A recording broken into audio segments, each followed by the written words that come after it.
afternoon, good evening, good morning. Welcome to the Armoury. Welcome to part 4 of Keep, Loan and Sell. Today we are joined by the wonderful Gumza. How you doing, Gumza? Everything's good, man. In the middle of a move, so busy, but I've found time for you, Bobby. So appreciate having me on. I'm looking forward to it. This will be the longest one, unfortunately, for everybody. It's going to have to watch 19 players we've got to go through. Yeah, it's going to be a long one. However, it's worth talking about, so we need to talk about it. Big up to Tony. Hope you're doing well. And big up to Munzi. Hope you're doing well too. But yeah, it's we're going to do what I've done is I've done defensive midfielders in one block and then the other midfielders in another block, because obviously we can't compare their stats because they are slightly different. Mm-hmm. And I've done that with the youth team as well. So yeah, it's going to take some up time, but obviously we're going to look in something different for Odegaard than we're going to look for Xhaka, because they are slightly different, but it's very different for defensive midfielders. So yeah, Odegaard and Xhaka will be compared, but we're looking for different things, aren't we? For different characteristics. So it will take us a while, but we will get there. There is 19 players. We've got so much youth, so much potential out there. So it's a good thing, really. But before we go into it, let's get into the intro.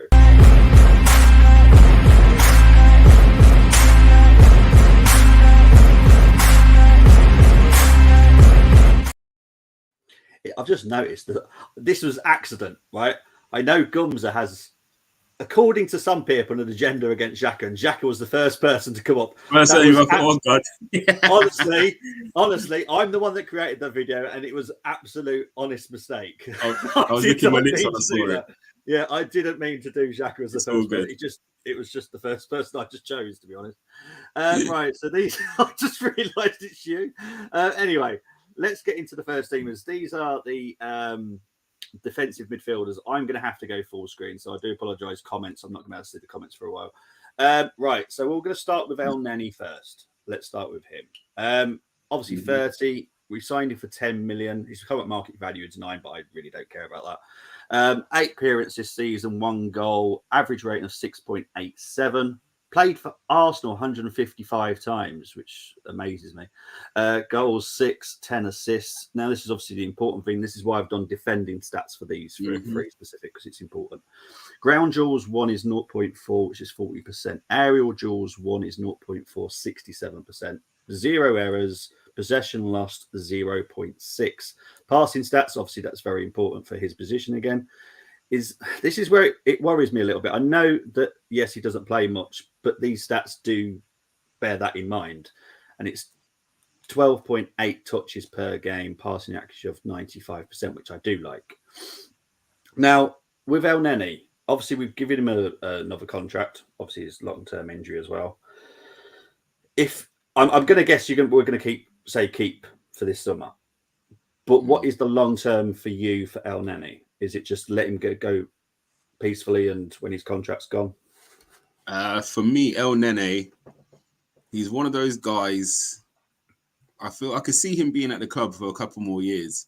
Okay. And the reason why is he doesn't cause any issues. He knows his role within the club and he's happy to play his role. Yeah. For me, and I think for everyone, we want another midfielder who's going to rival Partey. So when we signed Jorginho, it was kind of like Partey is our first choice.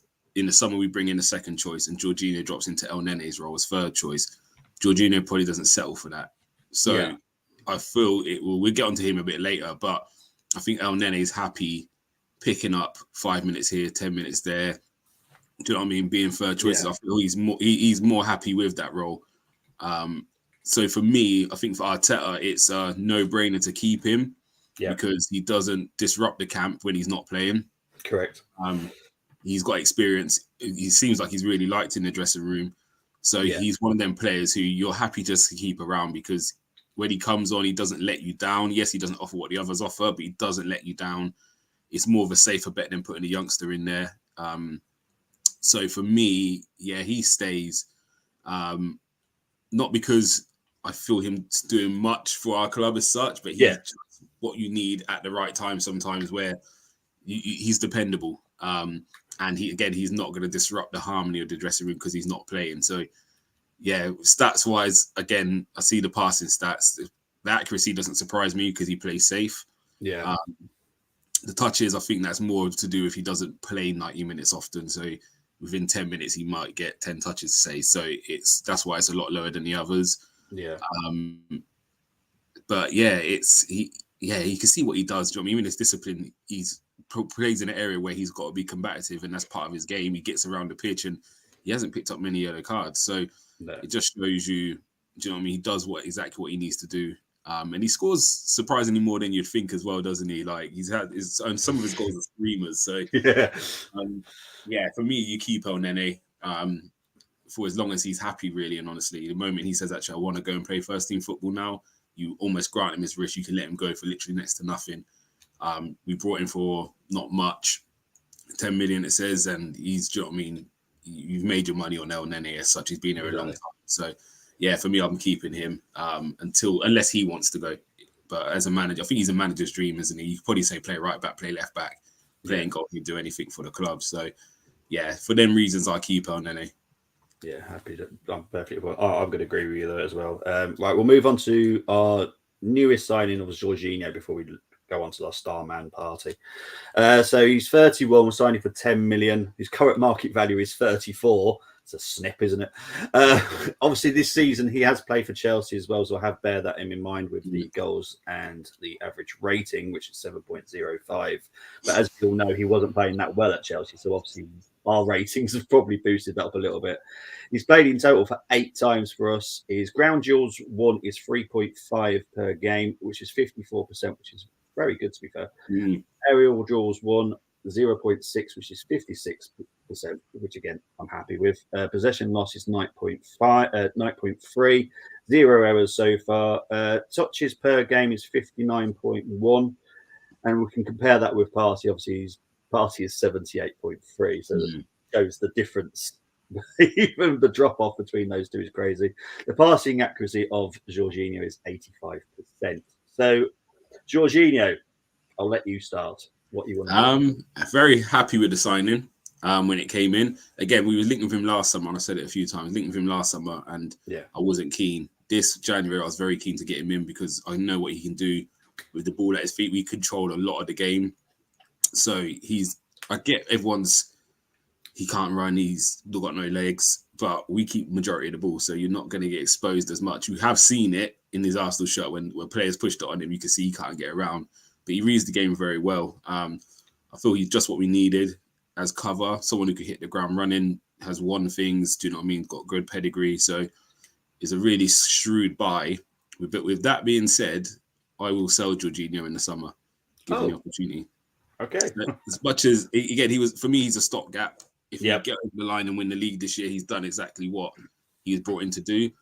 Long term, again, is he going to be happy?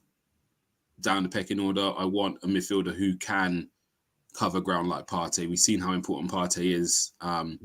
So if we could get a player with the mix of both Jorginho's passing and Partey's athleticism, that for me is the perfect player to kind of back up Partey. So I've got no issue with Jorginho. If he stays, he stays. However, I would want to strengthen our midfield. And for me, I don't think he'll be happy sitting in playing El Nene's role long term. So for me, even if you get back half the money you spent on him, so be it. If we win the league and you sell him for 5 mil, so I don't care. Do you know what I mean? I don't care about the loss. End of the day, he came in just to help out. Partey's been injured a few games when he's played. I feel we've won majority when he's started, which is not what was happening before. When Partey was injured, we was losing. Do you know what I mean? We wasn't as strong. So yeah, he's done what he had to do for me this season, and he can leave one of them little cult heroes for us. Come in, won the league, and disappeared like no issues. But yeah, for me, I would look to upgrade on him as my second defensive midfielder as such. Like I need a bit more athleticism just so we cover that gap when Partey's gone. Yeah. See, for me, whilst you were talking, I was thinking, okay, if we were to sell him, his contract expires 2024. We could quite easily put that extra 1 year on top of it. We could easily get, looking at the price, I'd say 25 guaranteed. That's a that's a profit on Jorginho, and I think he'd probably want to go back to Italy. Italian. So And I do get what you're saying, because we all know that we're being linked with the DM. We all know his name. And yeah, it wouldn't make sense to sign him and then keep Partey, El Neni, and Jorginho. It just wouldn't make sense, would it? Because it just, like James is like we're talking about in the Gunslingers WhatsApp group, it doesn't make sense that we're after 2 midfielders, but we're keeping so many. It just doesn't make sense. So maybe there's an agreement already with Jorginho. I don't know. I'm just guessing here. But maybe there's already an agreement with Jorginho. Come here, enjoy yourself a little bit, go back to Italy. Yeah, maybe. Yeah. You know, 100%. So yeah, I'm gonna agree with you then. I'm gonna go sell, because I quite like that. Making profit is always a good thing in Arsenal. Right, let's go on to the star boy. Let's not talk about what possibly might be happening for when we play Leeds. Let's just hope it's not the true. DM 29 signed him for £44 million. I think it's £44.4 million, some silly release clause. Current market value is 33. Don't really care about that. This season he's played 30, 3 goals. They've all been belters. 0 assists. Average rating is 7.08. He's played 89 times for Arsenal. Scored 5 with 4 assists. Now, this is the important part. The defending stats. Ground duels 1 is 3.9, which is 58%. Aerial duels 1.2 per game, 59%. Errors 1. Possession lost 11.1. Passing stats, touches per game is 78.3. Passing actually of 87. You don't need to say much more how important Partey is for our game. It's so important. He's crucial. It's a keep all day long. I don't think we need to spend much time on Partey. I don't think any Arsenal fan in their right mind will sell him. Yes, if you are buying a long-term replacement, it doesn't mean you sell him. It means you bring the replacement in now. They then have a year or 2 together. That guy can learn what he needs to learn off Partey. They can challenge each other, even if Partey drops down to more of the lesser games. And if we're saying Declan Rice or Caicedo play the Champions League, whatever it is, because they're the long-term, it is what it is. But you just don't sell Partey at any cost. And again, with much as all the stats are there, and I agree with all of them, it shows how good he is. But actually, just his presence on the pitch, that alone makes people think twice about, do I take it down the line right now because he's coming, or do I take the extra touch because he's coming? And sometimes that physicality, you can't. Do you know what I mean? That just puts it's like Van Dijk. Do you know what I mean? When he was in his prime, players would think twice before doing anything, and then by the time they thought twice, he's nicked the ball off you, or he's got too tight. And it's that's what Partey brings. I feel he just makes you question if I'm going to be able to get away with this. And by the time you've made a decision in your head, he's swept up and he's got the ball, and then he's got the composure to play as well. So he's a keep all day. All right. I'm agreeing. So we're going to move on for him, because honestly, it's just not worth the chat. Not that we don't love him, because we absolutely love him. Got more players we need to talk about. Yeah, we're going to move into the centre of midfield now. So we have got, now this was an executive decision, and I had a lot of help deciding that Smith Rowe was going into this conversation. I don't believe he's a winger. Yes, we play him there, but I don't believe he is. I believe he is a number 8. I really do. I just think he's so talented, and I've got to find a way of keeping him. Got to find a way of keeping this guy. Obviously, we've got Fabio Vieira, Odegaard, and Xhaka. Now, I think we probably better go over Xhaka now instead of leaving him last, because we might feel that we might be an agenda. There isn't, I promise. Right, midfielder, 30. We signed him for 35 million many years ago. His current market value is 27. He's played 38 times this season with 6 goals, 5 assists, an average rating of 7.04. He's played 288 times for Arsenal with 20 goals, 27 assists. Again, this is important for defending his stats. Ground duels 1, 2.5, 54%, which is very good in centre midfield. And he's got an XG of 2.77. Shots per game is 1. Possession loss is 9.4. Again, important stats, passing stats. Touches per game is 56.9. Passing accuracy of 86%. And I will talk about it. Discipline, 7 yellow cards this season, which is way better than normal. And there's 0 reds. There's no reds at all. That's the important one. Yeah. So, Xhaka, I know that people have certain words about you. But people banning out this agenda word, and I got given the midfielders for this reason because they thought it would make good TV. But unfortunately, guys, you're not going to get the reaction you expect from me. I'll be keeping Granit Xhaka this year unless a major bid comes in for him. Does he become my starting 11 next season? Hopefully we improve. Again, everything is about improving. Even if you win the league, you have to go out and build upon it. You can't just stay still because every other team is going to improve. So we have to move forward. However, as I said, the party doesn't mean getting rid. Even if we bring in a better player who starts ahead of Xhaka, it doesn't mean you get rid. It means he strengthens up our squad, because the drop-off from Xhaka this year has been like Vieira or Lokonga playing, and there's been quite a bit of a drop-off. However, if we bring in, say, Declan Rice again or Caicedo and they play in that advanced 8 role, the drop-off then is Xhaka, who's been brilliant in the season for us. And for the last 2 years, I think he's been very consistent. So, yes, I feel he's limited. However, he's still the best of what we got at the moment in that position. So if we bring him better, then I expect him to sit and be number 2 in that position. So for me, you keep him. Again, there's been a lot said about his mentality, his leadership. For me, unless he's going to be a nightmare if he's not starting week in, week out, then you keep him. I think the most important thing with this Arsenal team is the harmony in the dressing room. We've gone through that kind of drawn-out process with the Mustafis, the Ozils, the Guendouzi's, Aubameyang to a certain degree. Like, we've gone through all of that. So the last thing I want is unharmony in the dressing room. So as long as Arteta feels Xhaka's mentality isn't going to cause unrest if he's not starting week in, week out. We're seeing it with Tierney now. He's not playing, but he seems to be... His face looks a bit upset, but it's not causing too much disruption. Then, for me, you keep Xhaka next season. Okay, here's an extra question. Obviously, his contract expires 2024. We've got the option of a year, so we could do it for 2025. Do we just do the option and say, okay, in 2 years, you're done here? You move on to wherever you want to go? Yeah, I would give him I would extend it. And again, if a bid does come in, that extra year adds on another 10 mil stage, you know what I mean? So what I don't want to see is us sell Xhaka for, like, I remember, was it Roma were linked with him the year before, and it was like 14, 16 mil and things like that. Like, that price tag is not, it's not going to do enough for me to move him on for what you're going to end up losing. So, I would extend the extra year, because again, if he then sees it out, so be it. Do you know what I mean? I'd much rather have that strength in depth for 2 seasons, and then he walks out on a free, rather than sell him quickly for 15, and now you're reliant on, let's be honest, Fabio Vieira. We still got, I know me and you both like him, but he's got a lot to prove in the league. Again, there's games where we need a bit more strength in there, and does he give it? We haven't seen it as yet. He's still young, so he will bulk up. However, there's question marks over him.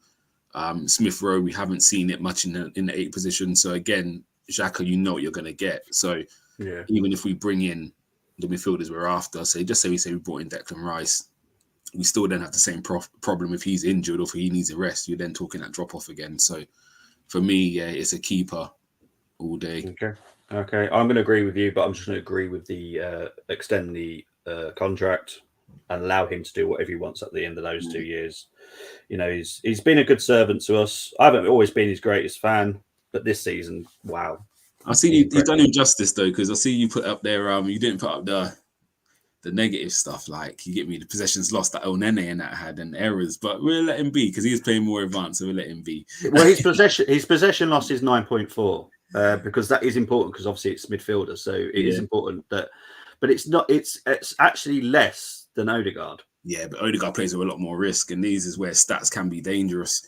This is why I'm going to do it in a specific way, because I'm going to go from Xhaka to Smith Rowe. Then I'm going to compare Fabio to Odegaard. So I'm trying to do it as well as I can. No, it makes sense. It makes sense, because if you look at Odegaard's XG and stuff, it's noticeably higher than Xhaka's. So you know what I mean, he's doing a lot more in the final third, even though they play very similar positions now. Exactly. So we are going to move to Smith Rowe, and I've put him in this because I do believe he is a potential number 8. He's playing it for England under 21s as well. So for me, that says a lot. Right. So he's 22. Obviously, didn't sign him for nothing because he's one of ours. Current market value is 31 million quid, which I was quite shocked by that, but I was like, okay, whatever. He's played 11 times this season, mainly from the bench though. 1 assist, 6.7 average rating, but again, because he's come off the bench, won't worry too much about that. He's played 92 times for Arsenal over his career, 18 goals, 10 assists. Defending stats, and this is important. Ground duels 1. is 0.5, which is 36%. So we're comparing that to Xhaka, where he wins 54%. So he kind of needs to improve on the ground duels. XG of 0.27, but again, he's mainly just come on. Shots per game, 0.5. Possession loss, 1.8. Passing stats is touches per game, 10.6. But you can clearly see only just comes as a sub at the moment. And passing accuracy is 92, which is important because at least that's good. So ESR, Gumzo, what are you going to do? I'm keeping him. Yeah. Hang kid. on. Oh, hang on. I didn't like the way you said that. I'm keeping him, but... I do love the kid. He shares my birthday. He's my birthday twin. We have that bond. I think what he done last season gives him credit in the bank. Unbelievable player, unbelievable talent. So, yeah, I'm not looking to sell him anytime soon. However, if a big bid was to come in for him, let's say double the market value, then I could be tempted. Even if it's 50 mil, I could be tempted into moving him on. But I feel he deserves another season. This year's a write-off for him. And it's a bit similar to Martinelli last year. Do you remember when Martinelli came back from injury? Yeah. And everyone was then talking about Arteta doesn't like youth players. Why doesn't he play Martinelli? And he kind of just said, you know what, write this year off. Let's just get you back firing next season. And I could see something similar with Smith Rowe going to happen. Even if fully fit, I can't see him starting much games this year. Yeah. I think the emphasis will be on next season. So, yeah, for me, I'd keep him. But he wouldn't be... There's some guys who, for me, it's not negotiable. They're not for sale. And there's some guys who I could be tempted into moving on. And unfortunately, he'll fall into that bracket. Because, again, you never know what you're going to get injury-wise with him. You could sell him for 50 mil and then he breaks down for the next 5 years every year. And it's like, actually, we made massive money on a player who's injury-prone. Or he could now go the rest of his career with no more injuries. You never know with football. So it's a risk you got to take and analyse. We've made bad decisions in the past, like we held on to Maitland-Niles for one more season. I'm sure his name will pop up soon. And then you end up losing. I think we got offered 30 mil for him and we've turned that down. We're not going to get anywhere near that now and he's still not playing for us. So sometimes you have to sell when you're in a position of power, whether the fans like it or not. You, as a manager and a board, you have to make difficult decisions and long term, we'll see how it pans out. So, yeah, I love the kid. He's not for sale for me. However, I could be tempted if a big bid came in. Well, you'll be the one changing the lyrics to the song then. Yeah, no, I don't know who's coming in. Exactly. Fabio Vieira. I don't know how we're going to make it work, but or Eddie and Katie, something like that. But yeah. But I'm keeping him because I know he's had a really bad season. He obviously had a good game in the midweek for the under-21s as well, which was against France under-21s. So that says quite a lot to me as well. Yeah. There is talent there. And if he can continuously play, we'd see it. But it's the injuries, and that's always concerns me. Once you keep getting injuries, it does bother me a little bit. But I'm keeping him. Right, let's compare the actual two important ones again. We're going to go... We'll leave Odegaard to loss because Moss will watch this back later and will have a go at me probably at some point. So we're going to talk about Fabio Vieira. 22. We signed him for 30 million. Current market value is 25. He's played 28 games this season. 2 goals, 6 assists, 7.03 average rating, which is very good. Obviously, his Arsenal career is the same as what it is this season. Ground duels 1 is 0.9, which is 41%. Compare that with Odegaard, 43%. So there's not much difference in how they do ground duels. XG is 0.75, considering he scored 2 goals. That's pretty good. Shots per game is only 0.8. Possession loss is 4.1. Passing stats, his touches per game is 47.9. His passing accuracy, sorry, Moss, it is better than Odegaard, as I've sold you before, is 89%. Now, I know that he's going to come good. I know he will. He's definitely, for me, the Odegaard kind of backup or rotation or whatever you want to put it. I'm not 100% they can play together. I'm and ahhing still because I'm just not convinced yet. What's your opinions on Fabio? Yeah, I like the kid. I feel the criticism. He's one of them. And again, I seem to always defend the ones that get the hard time from the Arsenal fans. We're so quick to write players off if they don't come in and smash it up straight away. Like you can see it the adjustment he needs to make.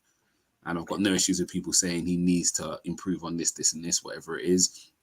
However, you can also see the quality this player possesses. So for me, you just have to be a bit patient with him. Again, it's a new league, new language, new culture, new weather. It's a lot of change for him. Again, he didn't. I wouldn't say he's. You know how like you have Xhaka and them lot have been in and around the first teams at 18. This guy didn't really starting for Porto until last year, the year before. Do you know what I mean? So he's not had fast experience playing first team football. So he may be older than some. Obviously, he's older than anyone like Xhaka, but Saka's fast more experienced in terms of football at his age. So yeah, you got to just be patient with him. I don't sell him at all. Potential loan. Again, if a team, and I think for me, it has to be a team who, as much as he could learn something from a Sean Dyche, say, for instance, I just feel Sean Dyche would just lose patience with him very quickly. So for me, he needs to go somewhere where it's similar philosophy to Arsenal, but he can get the minutes on the pitch. So I'll be looking at a Burnley, or I don't think he's good enough to walk into Brighton's team, say. So for me, if I could get him to Burnley next season under Kompany, that would be like a good, I presume Burnley are going to come to the Prem next season. Yeah, that for me would be a great little look for him. A team who are going to play good football.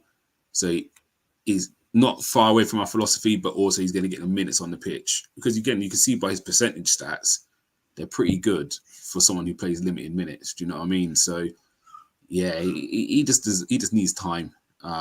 So for me, yeah, I would look for the loan, but it'd be the right loan. If not, then he just has to stay and pick up. Again, I think Arteta just needs to trust him more.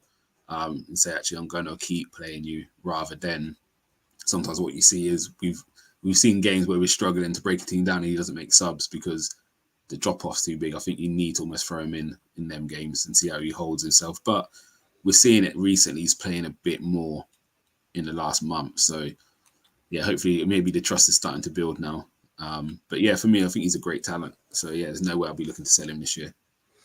I'm going to follow you up with a question now because you mentioned a certain team and we're linked with one of their players. So would you do a buy with a little loan this player from us and we'll buy him? So McAllister, Fabio Vieira going to Brighton, because then he would fit in and play guaranteed football. Yeah, I think that would be a good little move for us, to be fair. I'd even throw in Sambi Lokonga. You can have him permanent with Vieira on loan, and then, yeah, we'll take your guy. So, yeah, no, I think there's definitely business to be done. We've seen the track record of buying from Brighton as well. And I think it's one of them relationships that if we can build on that. So I know some teams have annoyed Brighton. We seem to be the one team that doesn't annoy them when we're going for their players. Like, there's no, do you know what I mean? You look at how they view Chelsea now, they're not happy with Chelsea. So Chelsea will probably struggle to get some players from them. So I feel, yeah, if we start giving them a couple, say, well, take this one and take that one, it will just keep enhancing relationship, because they are going to be, they're not being disrespectful to them, but they're almost could be our feeder club, because stylistically it makes perfect sense for us to buy from them. And a bit like Arsenal with Barcelona years ago when they took Fabregas, Haleb, Alex Song, it was a smooth transition in terms of playing style, because not many teams in Europe could play the Barcelona way, whereas these guys are doing it week in, week out for us with lesser players than what Barcelona had. So, yeah, for me, if we can give any players to Brighton, it makes perfect sense. Yeah. Last question about regarding this situation. Tony will only sell one player this summer, which is Tony Bloom, Brighton. Who are you having, Caicedo or McAllister? Caicedo. Okay, personally, just because I feel in that 8-10/10 area we're quite strong. Yeah. Whereas I think the 6 was more of a desperate measure for us. And again, I feel Caicedo, we've seen it with Xhaka this year. He's playing higher up, and yes, he might not be as cultured as Odegaard, Vieira, and Smith Rowe in the creative side of things. However, he still has an impact. And I believe Declan Rice, if we sign Rice and Caicedo, I've got no doubt Rice could play the more advanced role. Even Partey could probably play the more advanced role. So between the three of them, Caicedo is very good athleticism as well. So he can do the box to box. So between the three of them, I think we can cover that position a lot easier. But yeah, Odegaard, Vieira, and Smith Rowe, I think they're not. I'll even maybe try Saka in the 10 if need be.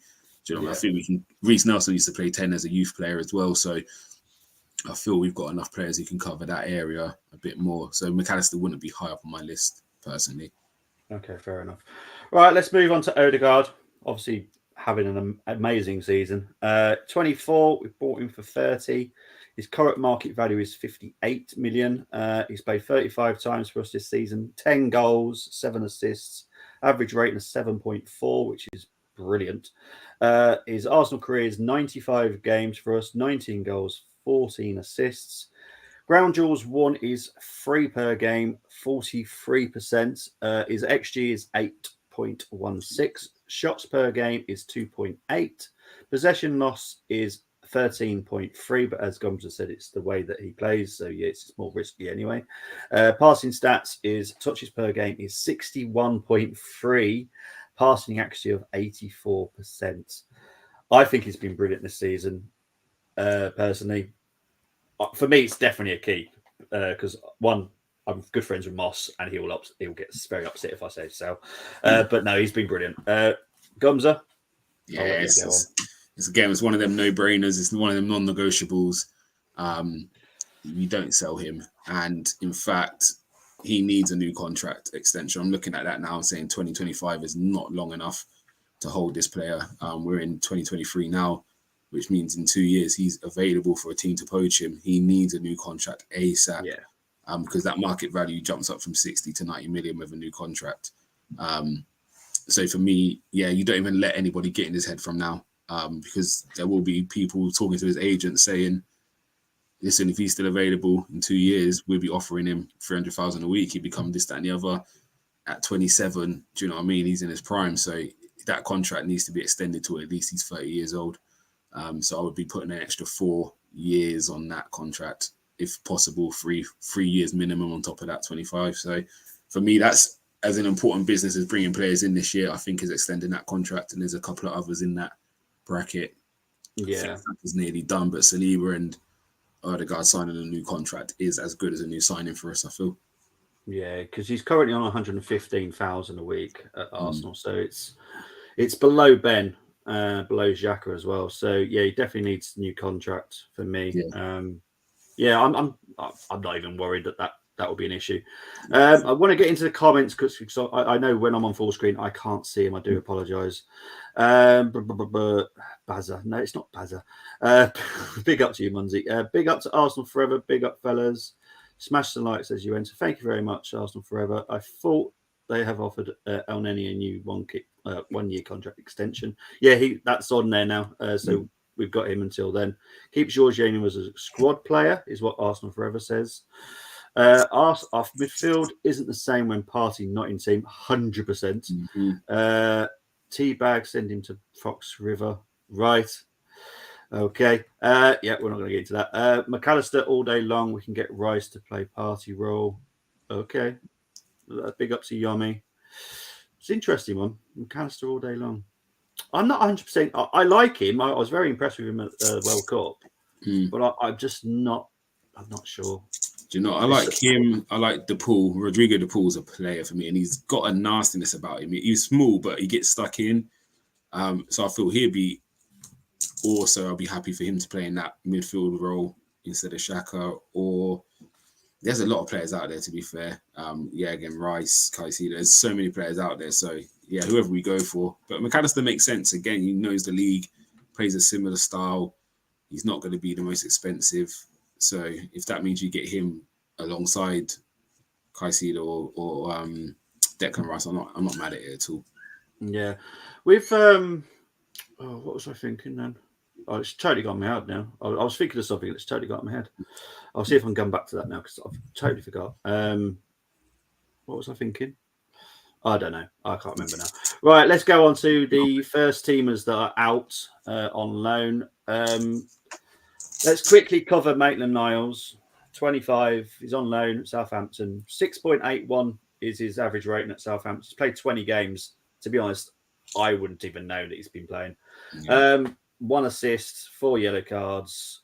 I think the club that you're on about that was going to pay that amount of money was Wolves as well, which I would have liked because I would have got to see one of Arsenal's players at the Wolves. Yeah. It's just not worked out for the lad, is it? Nah. He'd be on the shopping list. He got an extension last year, didn't he? A 1-year extension. That was because we were loaning him. So at least we held a bit of value in case we want to sell him in the summer rather than him walk out on a free. However, he's been playing right back, so I have been trying to keep up with him a bit. He's been playing right back, has he? He's been playing more right back for Southampton and centre mid. So yeah, for me, as much as I like the kid, he had an important role in the FA Cup win.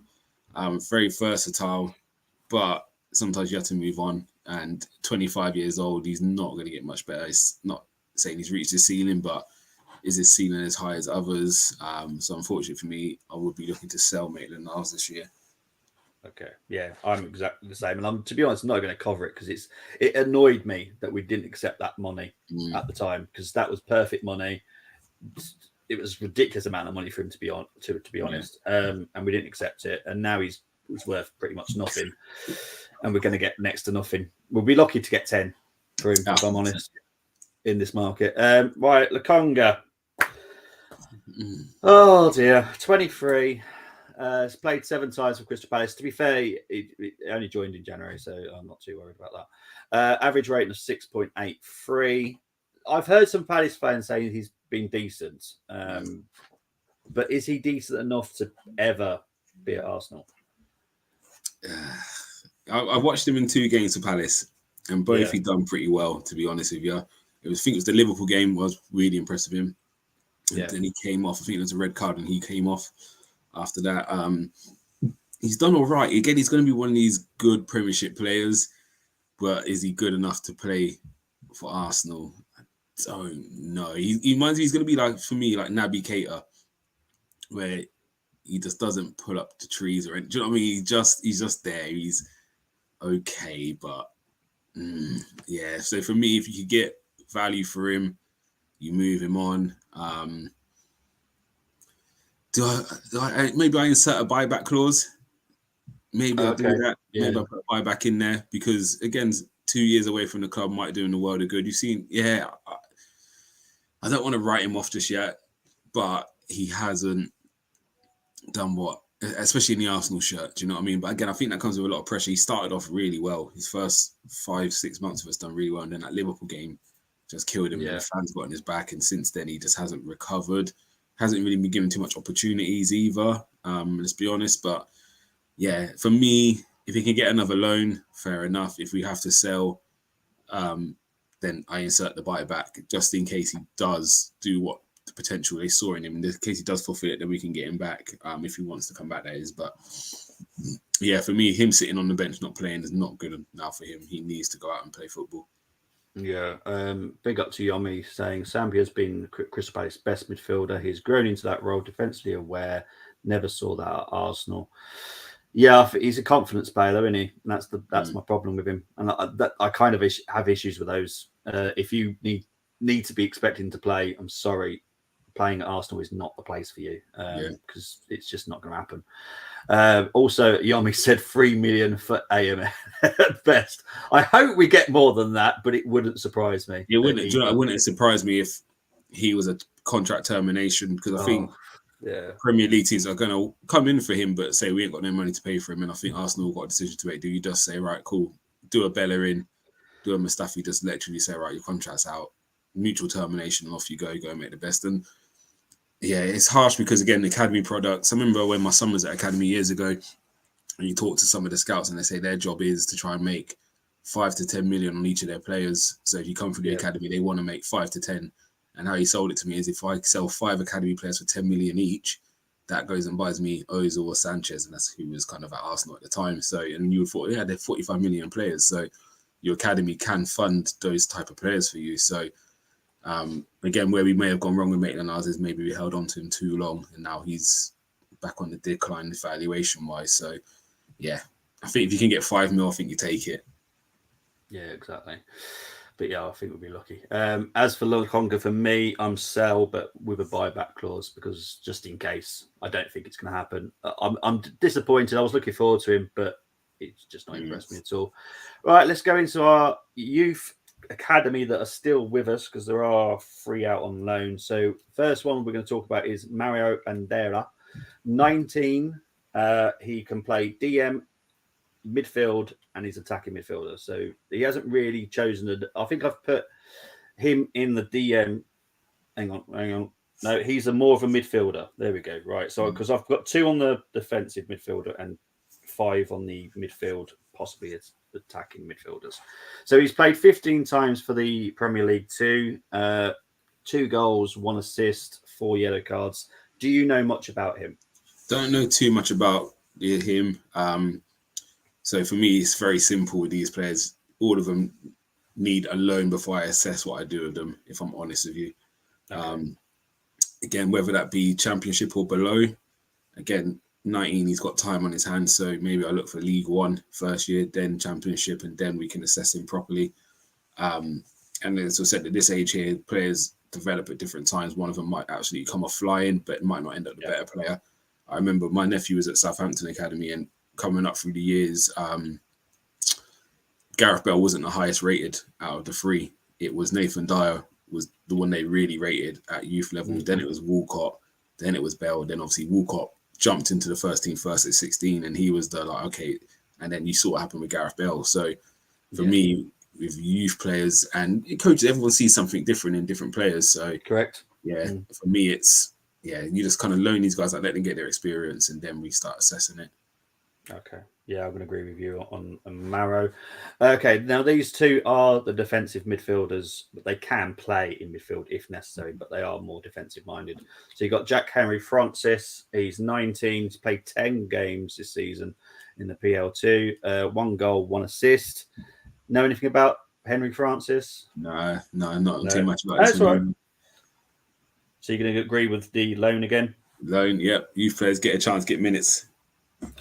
Okay, we'll move on to Bradley Ibrahim. Again, defensive midfielder. He's 18, played 10 games for us this season in PL2.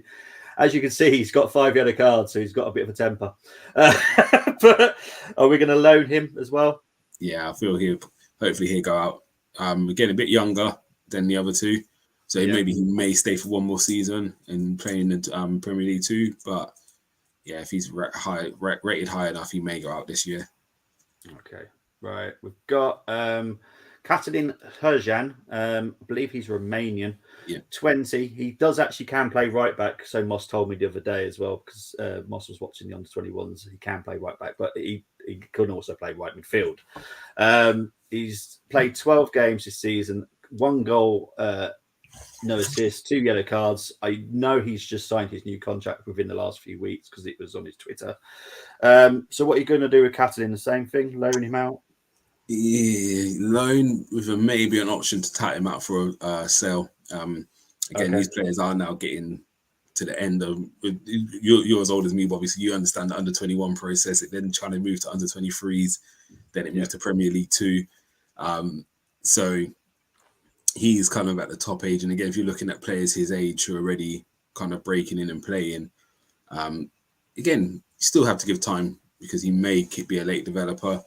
However, I think some of these players, they're a bit more kind of flexible to move abroad and make their career elsewhere.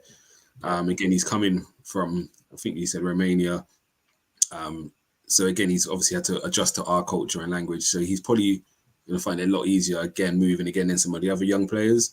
I think for anyone we do move on the sell, they have to put a buyback in. I think we've missed out on some real gems who needed to go at that time. Let's not get it wrong. They needed to leave to go and fulfill the potential, but then we can't get them back. And we need to insert them buyback clauses.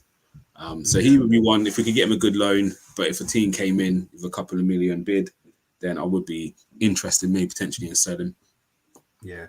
Yomi, you've asked a brilliant question. What I'm going to do, I'm going to carry on with these youngsters and then I'll ask Gumser at the end because it's a brilliant question, but I just want to quickly get through some of these because we have quite a few still to go through. Ben Cottrell. Now, Ben is well known for having a horrible injury record, sadly. Arsenal kept him. I do believe we are probably going to sell him this summer, if I'm honest. He is 21 now. He's played 6 games in total for us in the PL2, but he's just had a horrendous injury record. But I do believe he's going to sell him. What are you going to do with Ben? Yeah, he'll be a sell again. Another year older. He's not getting younger. Do you know what I mean? So I would actually look to move him on this season. Okay, now this is the tricky one. Only to say because Every time they say his name, I'm like, what? Right. So I'm going to go with Salah Adin Ulad Mahad. I've probably said that wrong. Oh, okay. He's 19. I know I know there's a lot of positive talk about this lad. He's only played twice in the PL2, which does concern me. I'm not 100% sure, but I'm pretty sure he went out on loan at some point. But he's back in our youth academy. I don't know what happened, but I'm pretty sure he went out on loan. So what we're doing with Salah Adin, I'll just say his first name. So yeah, for me it'd be a loan. He looks like, and from what you hear people say, he's one of the real shining stars. Yeah. So yeah, for me, he needs to go on loan. I think if he was in the UEFA Cup next year, I could potentially keep him around until Christmas and let him play in them games and then loan him out after the new year. Yeah. However, it looks like we're going Champions League, so we don't really have that room for manoeuvre. And again, if you're then going to play him in some competitions, it's League Cup. If you get knocked out of that early, you might play 2 games up to Christmas. So for his development, it'd be better for a loan. I'll probably try and keep him for the tour, though. Let him come on tour with the first team, then get some minutes in pre-season, and then like a later loan, he'd go out and find himself a club. Okay, well, we're going to move it into the old boy of the under-21s, Matt Smith. Now, we've known Matt Smith for so many years, it's ridiculous. But honestly, he's been with us for so long. As far as I'm aware, we're selling him again this season, this summer. He's been a Trojan in the under-21s. He's always been there. He's always been on our bench as well for the Europa, bless him. He's played 2020. Played 2020. That doesn't make sense. Played 17 times, not 2020, 24. Played 17 times for PL2. 1 goal, 3 assists. He's 22. He's playing for Premier League 2. What are you going to do with Matty? It'd be a sell. He's obviously on the cusp, but he just can't get over the line. And then when you're talking about people like Vieira and Smith Rowe in front of him, if we're going to buy extra midfielders, again, it's less minutes for him, less opportunities. For good of his career, it might be time to move on. He'd be one I'll be looking to move on in the summer. Okay, right. Now we're going to move into the 3 that are out on loan. So we're going to start with Tim Akinola. He is at Chesterfield, defensive midfielder. Played 29 times for Chesterfield. I have heard good things. Obviously, everyone that knows me, I watch a lot of National League. He is pretty good, to be fair. And National League level is way better than what a lot of people think. It is so much quality down there. I don't know if you remember a kid called Jody Jones who used to play for Coventry. No. Oh, okay. He's only 24 and he was at Coventry. He was playing for Coventry, first team, and he's now playing at Notts County. Because that's the type of quality you've got in the National League now. It's Championship level. It's crazy how good they are. So it doesn't concern me that it's at Chesterfield. He's got 3 yellow cards. He's only 21. I'm not too concerned he went to Chesterfield. That's my big thing. I don't care what club he's at. As long as I had one on Sunday where he was in Finland. That one I do have an issue with due to the fact how we even keep an eye on him, someone in Finland. But there we go. Right, what are we going to do with Tim Akinola?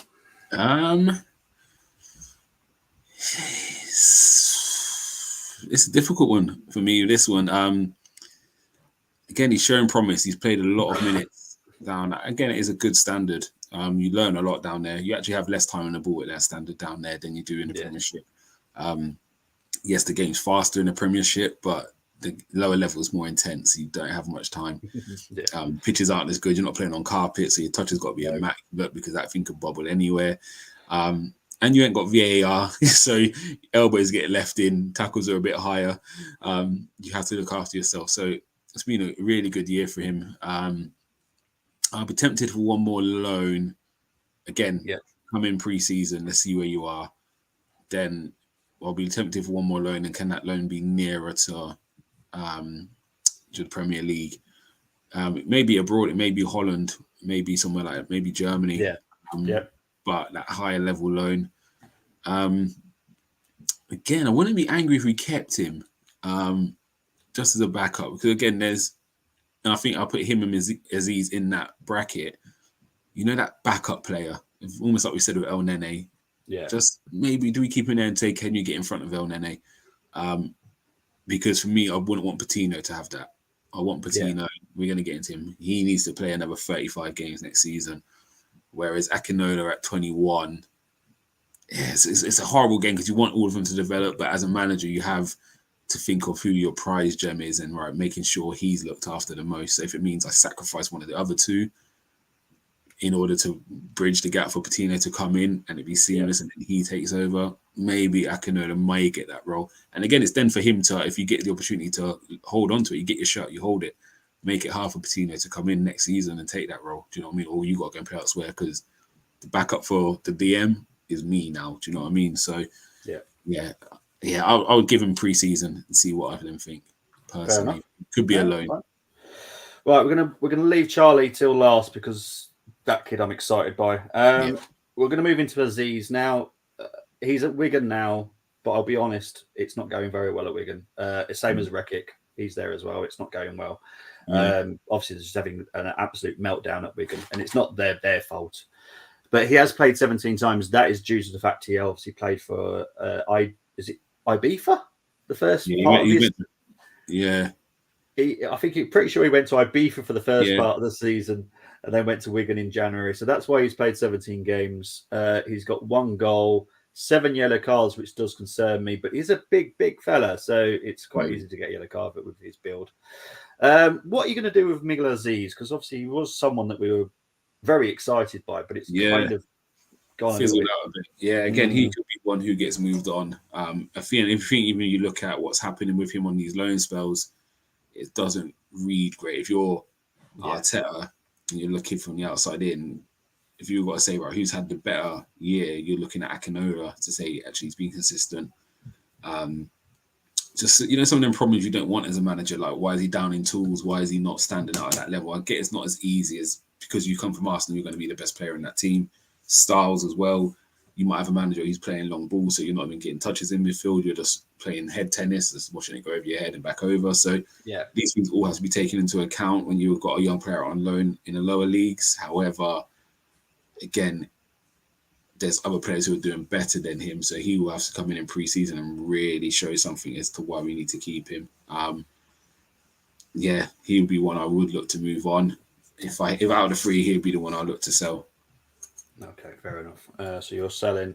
I'm going to go with you as well. We have got a loan manager at Arsenal as well, so he will be reporting back everything, and also is the one that decides where they go. So I just feel that enough is enough. Something's not right somewhere. I'm not going to put totally the blame on him, but if something smells fishy, it normally is himself. So want to say quickly afternoon to my pod brother. Afternoon, Brenny. Hope you're doing well. Right, we're going to move into him now. Charlie, 19, left-footed, played 30 times for Blackpool. 3 goals, 4 assists, 7 yellow cards. He does have a little bit of a feistiness about him, but to be honest, I love that. We've always had that at Arsenal, so I do not care about that. I've heard good things. Few fans are going a little bit weird on him. I don't know why, because I've watched him and I think he's been brilliant. I don't know what the problem is with him. But what about you with Charlie? He's looking a player. He doesn't look far off ready for the first team now. Yeah. However, again, I would loan him. I remember Arsenal fans with Saliba were in uproar when he went out on the second or third loan he went out on since he come to Arsenal. And it was meltdown from the Arsenal fans. Why have we loaned him out for? And also he comes back and it's like he hits the ground running. For me, he will get one more loan. Just because, just get that experience, get as many games under your belt as you can elsewhere.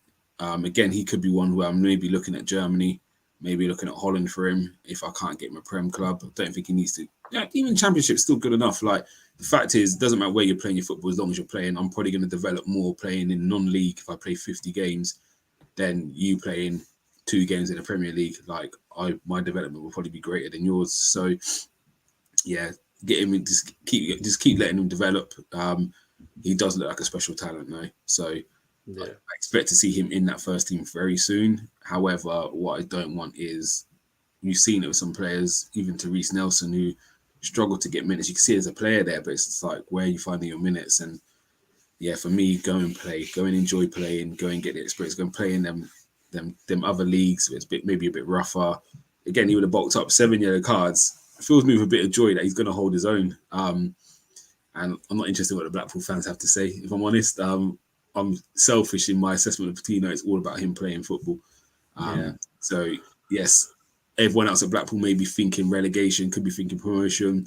He's thinking Arsenal, and that is just how the loan system is. Yes, we're going to come down there and work for you guys. However, it's about his long-term development, not about Blackpool winning the league as such, as secondary for any Arsenal fan watching Patino right now. Correct. So, yeah, it's all about his development. So, yeah, good on the kid. He's looking a real huge talent. I don't normally do 3 goals. I thought you scored more than that, to be fair. No, unless I've got my stats wrong. No, I'll go by you. You're normally hot with these things. But what I will do, and I don't normally do this on the youth academy, but I do want to show Charlie's heat map because it does back up what we're talking about, how special this kid is. Let's just quickly show you the screen here of his heat map because it honestly is something else. You can see it there. That's his heat map there for Blackpool this season. And I can kind of see like why Blackpool fans have obviously a little bit of an issue as well. You got 7.5, then a 5.8 performance, then a 6.7, and an 8.6 against QPR, then a 6.8. So I suppose it's a bit of hit and miss, but Blackpool are struggling. So I kind of get it. Oh, well, here, according to he only got 2 goals, but I'm pretty sure 1 goal was in the cup. But yeah, so you can see just how good he is. He's even on the right. You know, it's just honestly that kid. He's 19 years old. He's playing for a team that's struggling, fighting for relegation in League One.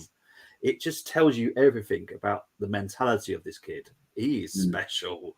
But I do definitely agree that one more loan.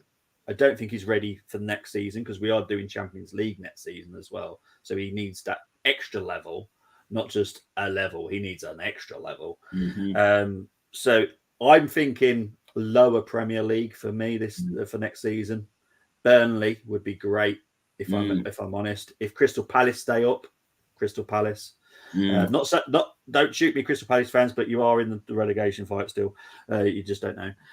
But yeah, I think he's so talented. Now I want to go back to this question that Yomi asked because I do like it.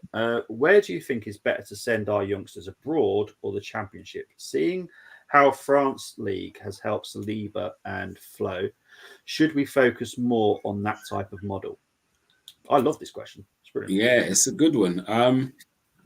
The broad makes sense in a lot of aspects because stylistically, do you know what I mean? It's can be a higher level if your team's in Europe. However, the Championship also, I think it really depends on your player. Like if your player's already got a bit of the nasties in them, I'll say, they may just need to go out into France, into Germany and play. But if your player like Patino is very slight. So learning in League One is going to probably do him a world of good because playing in Holland where everything's technical, you've already got that element of your game. You're not developing the other element as much. Just playing football at a professional level, you've got to develop. But you may need players who are going to think, no, this kid's not getting the ball down and playing football that way. I'm going to leave it all over him. I'm going to be aggressive on him. That's really going to help his development. So I don't think there's a right and wrong. I think there's more of a right fit in terms of club for the player rather than which league it's in. If the club you're going to play for, do you know what I mean? Again, you find it when teams are in relegation fights and they've got your player, they're turning around to the club and saying, we can't play him right now. Like his style doesn't fit. We need to just be resolute, defend, unless he's going to just play long ball with us and just help us out. I need experience. And all of a sudden your player is now rotting. And that could be abroad or in England. So really for me, it's dependent on the manager they're going to go play for, the style of football, rather than whether it's abroad or in Europe. Because again, we've seen like Reece Nelson went to Holland and that didn't really work out. And it should have. Do you know what I mean? I think Germany's done a little bit better in my opinion, even though he played more in Holland, but Germany looked like he had a lot more end product and stuff. So yeah, I think wherever you can go where you can guarantee you're going to play 30 games in the season, it's a great loan move. Yeah, exactly. Luke saying here, perhaps we only need, don't whisper that, Luke, whisper it, because we definitely need 2 CMs, Arsenal Football Club. 2 CMs. There's no talk that if Benzino is ready. No, send him out on loan next season. Is Charlie really ready for EPL? We're not 100% sure. We don't think so. Another loan will definitely concrete that idea. Patino, give him another loan move. Yeah, really appreciate it. Gumza, been an absolute pleasure. Obviously, I'm the preview man. You're the review man. So it's nice for us to actually come together. We don't do it very often, but it's lovely. What have you got coming up soon, Gumza? To be fair, as I said at the start, I'm in the middle of helping the missus move. So I'm all over the place at the moment. But obviously, you can catch me on most review shows. I do love the reviews. It's nice when we're winning as well. So you catch me on there a lot. I randomly pop up randomly, and obviously our Wednesday night stream. Sugar, I've forgotten what it's called. Loose Cannon. Yeah, Loose Cannons. Sure. Boys, apologies. But Wednesday, every other Wednesday, we're normally on myself, Canners, Niger, and G Talks. We only this, I think, is our third pod we've done. So it's brand new kind of channel. Not a channel. It's what's the word I'm looking for? My mind's gone blank, mate. Just call it a show. That's it's a brand new show on the Armoury TV. It's Wednesday nights, 8:30. And we just delve into some topics. So yeah, you'll catch us there again next Wednesday. So yeah, anytime Arsenal play the game, you'll normally see me half an hour afterwards. And the Wednesday evenings, you'll catch me. Yeah. Right, now sit down, everyone, because I've got loads to tell you what I'm doing. Tomorrow, 7 p.m, Wingers with G Talks. 9 p.m. tomorrow, fullbacks with Steve Gunner, Aussie Gunner. Can't wait for that one. Thursday, I will be joined by Josh from Sports Carnage to do the Arsenal Leeds preview. He's a Leeds fan, so that'll be an interesting chat. Friday, I'll be back to do the Arsenal preview for the Armoury guys. And then Saturday, now keep your ears out for this one because it is important. On Full-Time Sports Network, I'm doing the score. And because Moss can actually watch the game at 3 o'clock, Moss will be joining me. So we'll be updating the Arsenal game against Leeds whilst I do what I do on the score. And then on Sunday, I will be doing Newcastle Man United on the Full-Time Sports Network with hopefully Colm. So, yeah, I don't know what we want. Do we want a draw? I don't know. I don't know what we want. But Newcastle win. Oh, okay. You want a Newcastle win. Score prediction for the Arsenal versus Leeds game. Oh, okay. We're getting an early prediction in. Arsenal forever. I'm writing that down. That's ready for my preview show on Friday. Thank you very much. But it's been a wonderful pleasure, Gumza. Thank you for joining me. Thank you for having me. We got through 19 players in just over an hour. Done well. Pretty good. We did really well there, I have to be honest. For all those guys inside of an agenda, watch back this stream. No agenda. Exactly. Yeah. But guys, as always, and obviously Tony's put an important message in our description today because it is Autism Awareness Week. Obviously, it's very important to most of our hosts as well, especially myself and Tony. We've both got children that have got autism.